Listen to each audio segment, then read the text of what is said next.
The joy of childbirth echoed across the village, but in Bella's case, it was always followed by sorrow.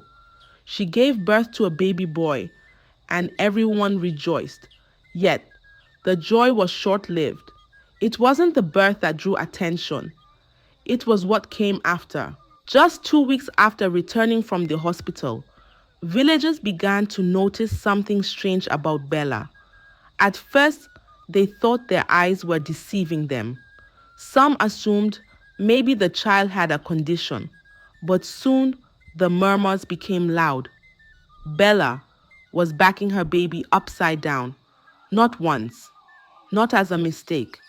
Every single time, the baby's head faced the ground while his legs pointed up, securely tied with 2 wrappers, his arms dangling awkwardly by the sides.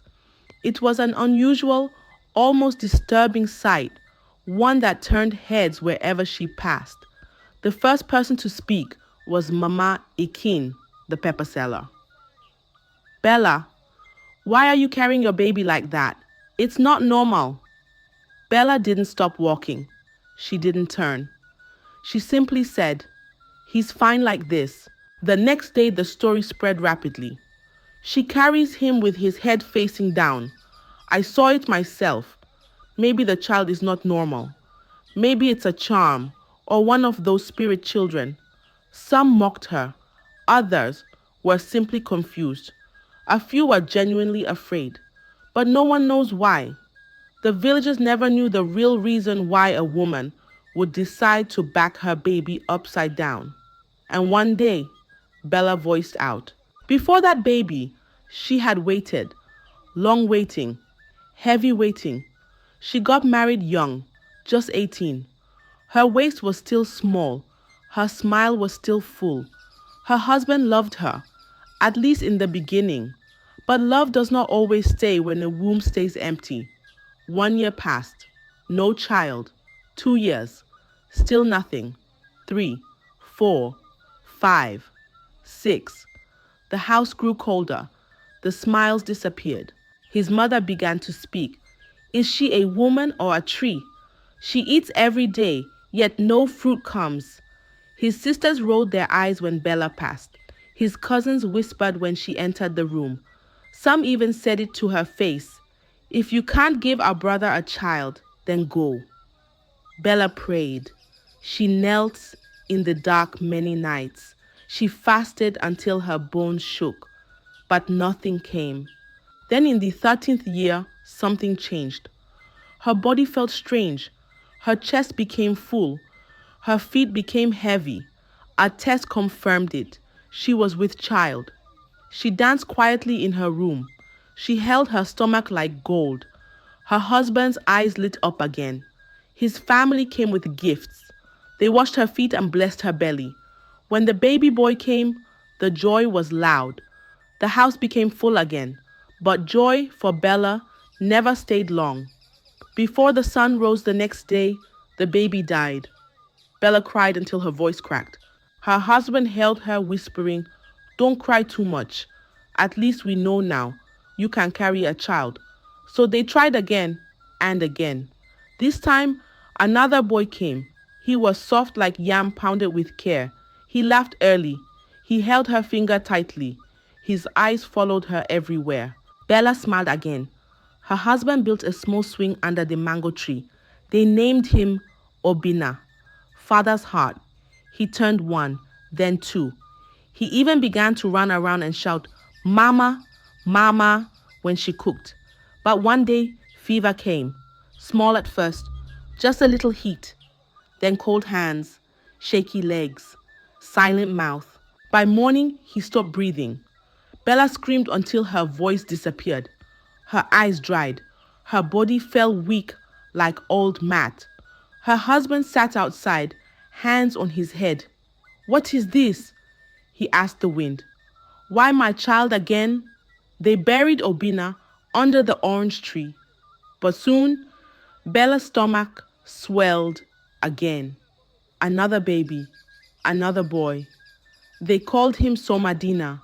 May I not be alone? But he too left before he could say, "Mama," and then another. And another, Bella stopped giving the babies full names. She would just call them my son. That was all. She feared names brought death. 7 boys she birthed, 7 coffins she followed, each one like firefly, bright for a while, then gone. People started looking at her with side eyes. Maybe it's not just bad luck, one woman whispered. Maybe it's Ogbanje, another said. But Bella refused to listen. She said, my God will give me one that will stay. But inside her chest, her heart was breaking slowly, like a branch bending in heavy rain. 7 sons, all gone, like smoke in Hamatan. After the 7th child died, Bella's husband changed. He didn't shout. He didn't cry. He just became quiet. Too quiet. He stopped bringing her herbs. He stopped asking, have you eaten? He would eat alone, sleep early, wake up before dawn. One evening, Bella placed hot water by his bed. He looked at it and walked past. Her heart dropped. She knew. Something had shifted. A month passed. Then 2. Then one afternoon, she heard voices outside. Laughter. A woman's laughter. She peeped through the window. A woman stood in the compound, young, pretty, holding a boy's hand. The boy ran around the yard, kicking sand and chasing chickens. Bella's legs shook. Her husband came in that night, removed his sandals and said, that woman outside? She's moving in. I've made my choice. Bella couldn't speak. The next morning, she packed her clothes into an old bag. She tied her wrapper tight. No tears, no words. Her head bent low. As she walked out, the boy the woman brought looked up at her and said, bye-bye. Her chest cracked. She walked back to her father's house like a thief returning empty-handed. Even the birds on the tree were quiet. She reached the compound. Her stepmother opened the gate. She didn't ask questions, just opened her arms wide and said, come inside. And Bella entered, with her shame tied to her back like a heavy basket. 2 full years passed like Hamatan breeze, slow and dry. Bella stayed in her father's compound, quiet, always sweeping, always washing. She didn't smile, not even when the sun tickled her cheeks. Children ran past her every day, shouting and laughing, but she never looked up. Her stepmother said, Bella, you are still young. Don't let sorrow eat your body. But Bella only nodded, like a lizard under the sun. Then, one market day, a man came to the village. His name was Mark. He came to buy palm oil, but his eyes kept following Bella. He asked, who is that woman by the well? She's Bella, they told him. Fine woman, but sorrow follows her like a shadow. But Mark didn't fear. He watched her for weeks. Then one evening, he came to her father's house with cola nuts and wine. I want to marry her, he said. People were shocked. That one? Yes, he said. She is still a woman, a good one. Bella looked at him. His eyes were calm, his words soft. He didn't ask her about her past. He didn't say, how many children do you have? He just said, I will take care of you. And so they got married. No big dance, no loud music, just quiet joy. But Bella kept her mouth shut, like a market basket tied with rope. She didn't tell Mark about the children that died, not one word. She buried that story deep inside, like yam, hidden under the ground. Because some wounds are too deep for words. Not long after the wedding, Bella's body began to change. Her back ached, her feet swelled, her face shined like fresh palm oil. The signs were clear. She was pregnant again. Mark was overjoyed. My God has answered me, he shouted. He bought her fruits. He rubbed her feet at night. He sang to her belly. 9 months passed like slow river. Then the baby came, a boy. Mark danced in the compound.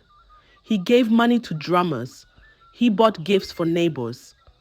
"This is my son," he said. "This is my joy." They named him Chijindu. God holds life. Bella smiled, but inside her heart was holding its breath. She watched the boy every day. She checked his skin. She touched his chest to feel the breath. She didn't sleep deep. 1 year came. The boy was walking, talking small. Then one evening, he coughed, just small. By night, he had a slight fever. Bella boiled herbs. Mark gave him water. But the next morning, his hands were cold. Bella touched his neck. No movement. His eyes were closed. Forever. Mark shook the child. "Wake up," he cried. He ran outside shouting. He knelt on the ground, holding the child like broken pottery. He cried like a boy who lost his mother. But Bella didn't cry. She just sat on the mat, her eyes wide, her hands on her lap. No tears came. Her tears had dried long ago. The child was buried, quietly. No drummers, no dancing. Mark sat in silence, day after day. Bella moved like smoke, silent, soft, almost not there. Then one afternoon, her stepmother came with a bowl of pepper soup. She placed it on the ground and sat beside Bella. "My daughter," she said gently, "this thing is not fever. It is spirit. Let us go and see someone." Bella looked at her. "Who?" she asked. "A herbalist," her stepmother replied. "The one from Umuele village. He knows things." Bella shook her head. "No," she said. "My God will do it. I will pray. I will fast." Her stepmother sighed. "Prayers are good, but sometimes the spirit that is fighting you does not fear prayer." Still, Bella said no. She woke every night to pray. She poured oil on her belly. She knelt by the fire every morning. She read her Bible until the pages tore. She believed. And one morning, as the cock crowed, she threw up near the well. Her heart skipped. She waited 2 days, then went to the clinic. The nurse smiled. "Congratulations," she said. "You are 6 weeks pregnant." Bella walked home slowly. She didn't shout. She didn't dance. She just placed her hand on her stomach and whispered, "This time, stay." 9 moons passed. Bella's belly grew round like a calabash filled with water. She is pregnant again. She moved slow. She ate little. She prayed much. When the baby came, it was a boy again. His cry was loud, like thunder in early rain. His skin was smooth like fresh butter. His eyes big and bright. Mark laughed for the first time in months. "He is different," he said. "This one will stay." People came with gifts, goat meat, yams, cloth. They named him Nuachi, child of God. "He came from above," Mark said proudly. "Even the wind knows his name." The boy grew fast. He crawled early. He walked before his first birthday. Every morning, Bella touched his chest, his head, his feet, just to be sure, just to feel life. Then one Sunday, while she bathed him outside, he shivered. Tiny shakes at first. Then he cried out, loud and sharp like a hawk's scream. Bella held him close. "Noa em, what is it?" she asked. But his eyes rolled back. His legs stiffened. His lips trembled. "No, no, no," she whispered, rocking him hard. But he didn't stop shaking. Then he stopped moving. Just like that. In her arms, like a candle blown out by wind. Mark came out and saw her holding the child. Still, he didn't ask anything. He looked at the baby, then at Bella. Then he sat on the ground and kept quiet.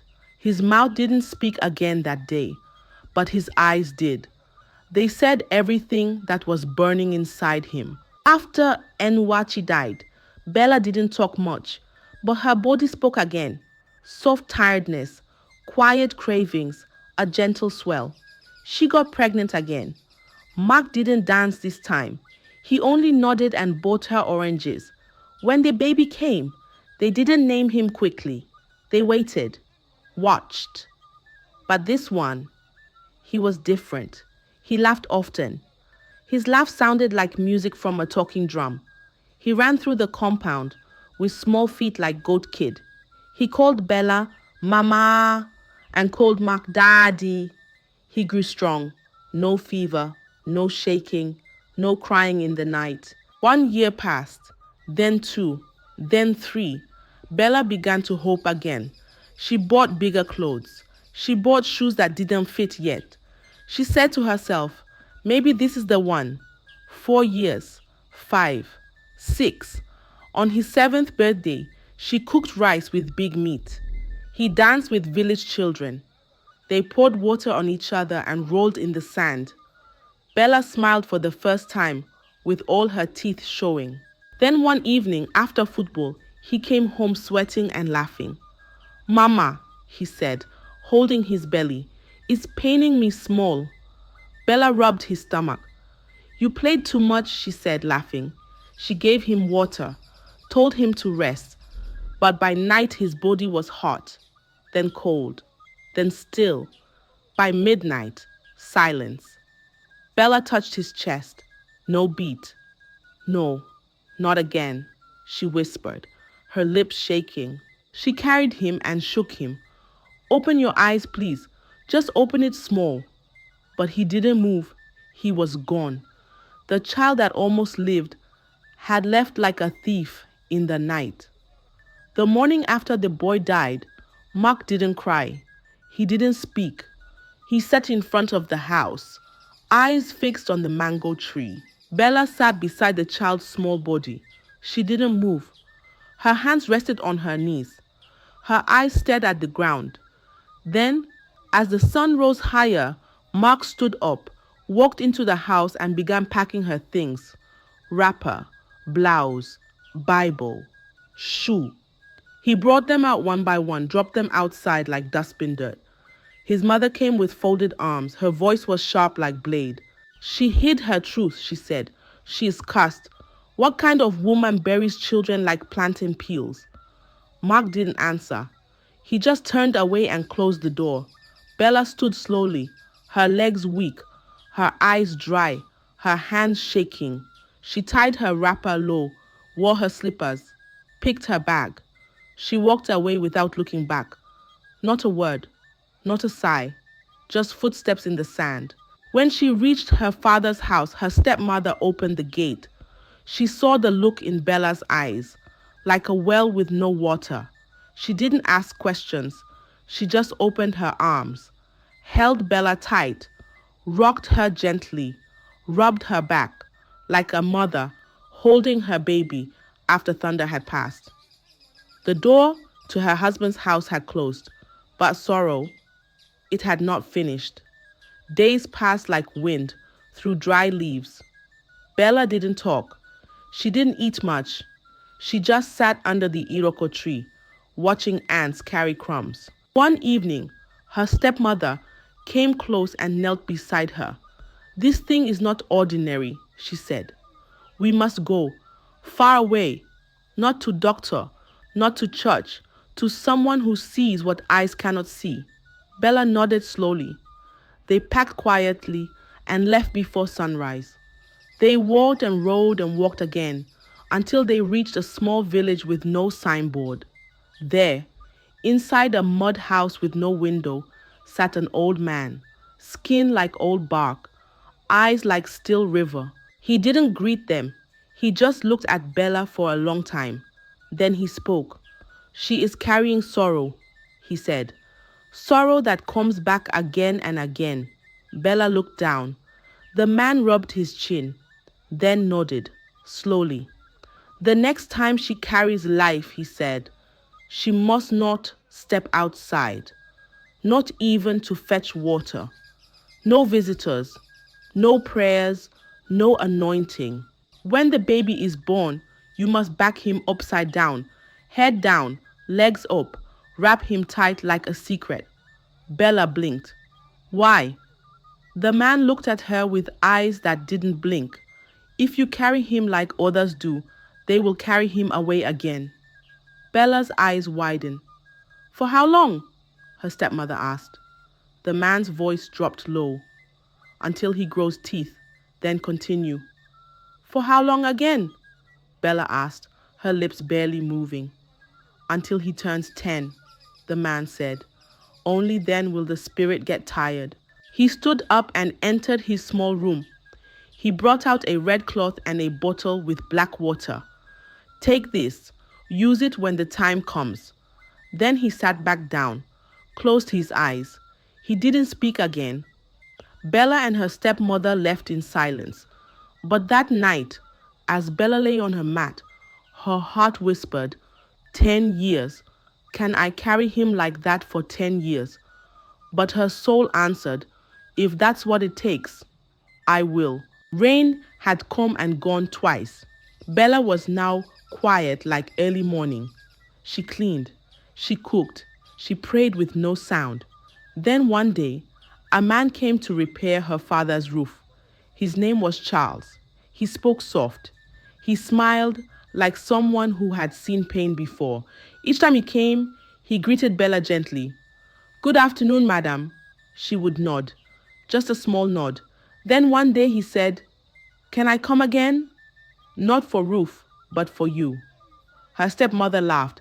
Another one has come, she said. People in the village laughed too. She's too old, they said. Too dry, too finished. What is he doing with her? Can she still give him a child? But Charles didn't care. He married her quietly. No dance, no wine. Just two hands joined under the sun. 4 months later, Bella felt something strange. She would wake and spit. Her back ached. Her feet swelled like boiled yam. Her stepmother looked at her closely. You're glowing, she said. Something is inside. Bella shook her head. No, I am too old. It can't be. They went to the clinic. The nurse smiled and said, congratulations. 5 weeks. Bella blinked. She held her wrapper. Her eyes brought water, not sorrow, but soft, warm tears. Tears that tasted like small hope. She went home, clutching the paper like a newborn chick. That night, she didn't tell Charles. She told her stepmother. The old woman wiped her face and said, it has started again. But this time, we won't play. Before the week ended, they traveled to the herbalist. He was already outside, waiting like someone who had smelled the wind. She is with one of them again, he said. But this one can stay. Then he looked at Bella. Do not make mistake this time. Bella nodded, not with fear, not with joy, just with the tired knowing of a woman who had buried too many children. The herbalist's voice was firm like a closed door. No visitors, no prayers from strangers, no hands on her belly except her own. He looked at Bella. She must not leave the compound, not even to touch Rain, from now until the child is born. Bella sat still. She said only one word. Yes. He reached into his bag and brought out a bundle of red cloth and a small calabash tied with cowries. When the baby comes, you will back him upside down, not once, not twice, every day, until he grows teeth, and even after, until he turns 10. 10? Her stepmother asked. The herbalist nodded. That's when the danger ends. Bella's heart shook. 10 years, 10 whole years. But she remembered the graves. She remembered the names. She remembered the cold hands of every boy she had held. And she said again, yes. When they returned home, her stepmother locked the gate with a big padlock. She told neighbors, she has traveled. No one came in. No one went out. Charles stayed in the city to work. He sent money. He asked questions. The stepmother gave short answers. Inside the compound, Bella stayed in her wrapper. She ate herbs, drank roots, prayed quietly, slept early, woke before the cock. She didn't peep through the gate. She didn't wave at passing children. She became like a shadow, living in her own house. The world outside moved on. Festivals came, weddings passed, neighbors gave birth, others died. But Bella remained inside, waiting, watching, counting her days with dry fingers and folded prayers. Then one night, the sky broke open. Thunder clapped like angry hands. Rain slapped the roof like war drum. Bella began to scream. Her back arched. Her hands grabbed the mat. Her voice filled the house. Ah! He's coming! Her stepmother ran around. Water! Blade! Cloth! Then, as if the wind whispered, the herbalist appeared at the door, wet from rain, silent as shadow. He didn't greet. He didn't smile. He knelt beside Bella, placed his hand on her stomach and said, "Push." With one last cry, the baby came out. He didn't cry. He screamed, loud, sharp, strong. The herbalist held him up. His skin glowed like early sun. Then he looked at Bella and said only one thing, "Back him upside down." Bella didn't ask why. She took the red cloth, wrapped him tight, head down, legs up. She tied him to her back like a treasure. And from that moment, she never stopped. From the day the boy was born, Bella became a shadow in the village. She didn't carry her baby like others. Not face out, not face in. She carried him upside down, head down, legs up, wrapped tight like secret money in wrapper. Every morning, she tied him with red cloth. Every night, she tied him again. People stared. Children pointed. "Mama, look, that woman is carrying her baby wrong." Some laughed. Maybe she lost her mind. Others crossed the road when they saw her. "She's a witch," they whispered. "Only witches carry babies like that." One woman spat near her feet. "I can't greet someone who walks with spirits," she said. But Bella didn't answer. She walked slowly, back straight, eyes forward. She fed her son, bathed him, sang to him, but never changed the way she carried him, even when he turned one, even when he began to talk, even when he could walk small. She would lift him and tie him back, head down. "Why is he always like that?" people asked. Bella said nothing. She swallowed every insult like bitter leaf water. Painful, but she kept it down. "I will carry him this way for 10 years, she told herself. "If this is what it takes to keep him alive, then let the whole world call me mad." And they did. Days became months. Months became years. The boy grew like a tree after rain. 1 year, then 2, then 5. Still alive, still strong, still smiling. He didn't cough in the night. He didn't cry for no reason. He didn't fall sick during Harmattan. His eyes were bright like morning sun. His laughter echoed through the compound like church bells. People began to watch from far. That boy is still alive? After all this time? Isn't he supposed to be gone by now? But the boy was still there, eating, running, laughing. Bella still backed him upside down, even when he could walk, even when he could run, even when he started to speak in full sentences. "Mama, why do I face down?" he once asked. Bella kissed his feet. "Because it's how I keep you safe." She took him to school one morning, still strapped the same way. Children gathered. "Why is his head down?" "He looks like a chicken hung to dry." Some laughed, some pointed, but the boy never cried. He just looked at them and smiled, then pressed his face deeper into Bella's back. At home, Bella bathed him with warm water and prayers. She bought him clothes, big shoes, books with collars, but she never changed the way she carried him. Her shoulders ached sometimes. Her waist burned, but she said nothing. Her stepmother once asked, "Are you tired?" Bella replied, "I'd rather carry pain than carry grief again." So She continued, day by day, year by year, backing him upside down like he was her own heart turned inside out. The years passed like slow wind through tall grass. 1, 2, 3. Bella counted each birthday with quiet fear and quiet hope. Her boy grew. He laughed loud, he ran fast. He played with goats and chickens. But still, she backed him. Head down, legs up, wrapped tight, even when his legs touched the ground. Even when he said, Mama, I want to walk. She smiled, but still carried him. Not yet, she whispered. Not yet. People called her stubborn. Some still called her mad. But Bella didn't hear them anymore. Her ears only listened to his breath.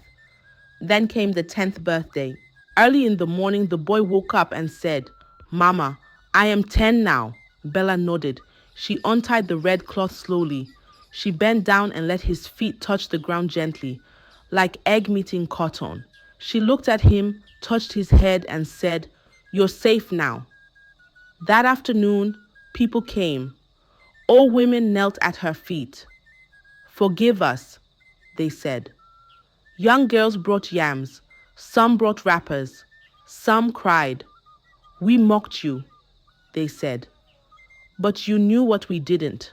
Bella didn't talk much. She only nodded, as if her heart was too tired for noise. Her boy ran around barefoot, laughing, his feet dancing on the earth like he was meeting it for the first time. One evening he asked, Mama, why do people always look at me like I'm magic? Bella smiled softly. Because you are a story they never believed could be real. That night, as the moon rose high and the breeze kissed her face, Bella sat by her door and rested, not in death, but in peace. I hope you enjoyed the tale. If so, please like the video, share it with your family and friends, comment on it, and don't forget to subscribe to the channel and turn on the notification bell for more enchanting tales like this one. Goodbye.